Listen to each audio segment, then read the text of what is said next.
저도 교사였는데 교사일 때 제가 의료 민영화에 대한 토론을 했는데 그 친구가 집에 돌아갔을 때 아버님께서 너희 선생님 빨갱이니? 그런 이야기를 했대요. 제가 사회 문제를 제기했지 어떤 정치적인 색깔을 드러내지 않았는데도 불구하고 많은 교사들이 SNS 퇴근 후에 SNS 활동이나 개인적 의견 표현까지 민원과 신고의 대상이 될 수 있다는 불안을 호소하고 있고요.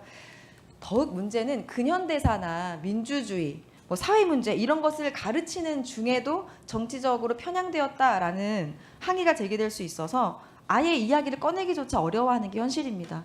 그러니까 불법 계엄이 일어났을 때조차 다음 날 이 이야기를 꺼내지 않겠다는 교사들이 굉장히 많았어요. 그러니까 아예 정치적으로 어떤 치우친 의견을 말하면 안 된다는 것이지 정치적인 이야기, 사회 문제 이야기를 말을 하면 안 된다는 것이 아니잖아요. 네. 오히려 학교에서 더 해야죠. 그렇지 않습니까? 네. 사회 문제를 던져주고 학생들에게 논쟁을 시키고 다양한 의견을 서로 토론할 수 있게 해야 되는데 지금은 다 침묵하게 하거든요.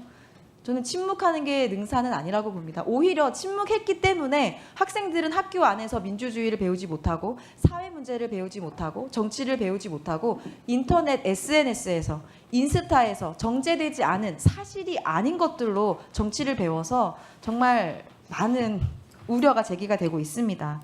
그러니까 저도 교사였는데 교사일 때 제가 의료 민영화에 대한 토론을 했는데 그 친구가 집에 돌아갔을 때 아버님께서 너희 선생님 빨갱이니? 그런 이야기를 했대요. 제가 사회 문제를 제기했지 어떤 정치적인 색깔을 드러내지 않았는데도 불구하고 또 저희 아이가 고등학생인데 선생님이 사회 문제를 던지고 이거에 대해 얘기해보자 하면 뒤에서 조용히 친구가 저 좌파 교사 아니야? 좌파 교사 그런다고 합니다.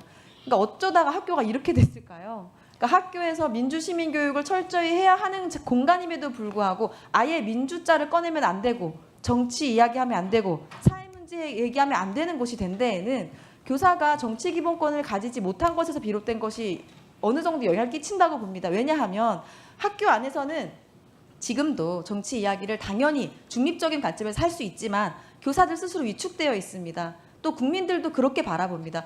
교사는 정치 얘기하면 안 되지, 무조건 하면 안 되지, 이런 잘못된 인식이 있습니다. 그래서 저는 이것이 교원만의 문제가 아니라 우리나라 민주주의 교육, 또 공교육의 위기에 처하는 데 일조를 한 문제다라고 봅니다. 그래서 총리가 되신다면 교육부, 인사혁신처, 행정안전부 그런 부처와 기관이 함께 논의할 수 있도록 총리실 차원에서 조정하고 국회 입법 논의가 실질적으로 진전될 수 있도록 꼭 좀 살펴봐 주시기를 바랍니다. 사회 전체 지난 어제 제가 이야기하다 시간이 모자라서 네네. 네. 갈등 조정, 총괄 부가 연결되는 부분이라고 보거든요. 앞으로 우리나라 민주주의가 어떻게 성숙되느냐 저는 이 문제에 달렸다고 봅니다.